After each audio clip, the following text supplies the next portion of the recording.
explain the process of getting the LLC and living trust through your site once you complete the purchase. What all info do I need? Thanks again. Happy holidays to you and your family. It's a great question. So you're going to need a name for your living trust and your LLC. This is where a lot of people get hung up for some reason. You don't want it to be crypto related. You don't want it to be your name. Your trust can be your name, but the LLC that you're using to operate ideally would provide some more anonymity than that. I would recommend, probably not naming either one something that's blatantly obvious who you are. If your last name's Smith, doesn't matter. Or some other last name. My last name's very familiar. Like, people would be able to figure out who I was if my last name's on something. Flavor is not common.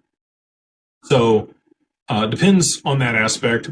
What I like to do is I like to think of things that mean something to me and my family and abbreviate them or spin the letters around into something and use that as the name for stuff. So it means something to us, but other people aren't going to have any idea that it's associated with our family or myself or my kids, right? So you're going to need that. You're going to need all of the normal information that you would need to file an entity, which is your social security number, date of birth, stuff to be able to identify you.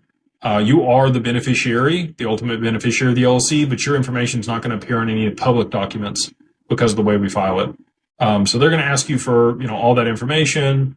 You're going to set, when does your, tax year end? You're going to say December 31st, like everybody does. You could make it September if you wanted to. You do get to change that once every 10 years if you want to.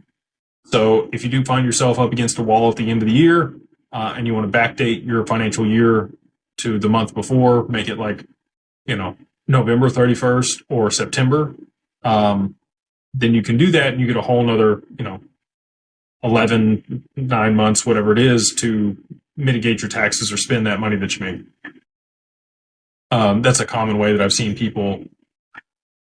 It's a loophole to be able to mitigate taxes.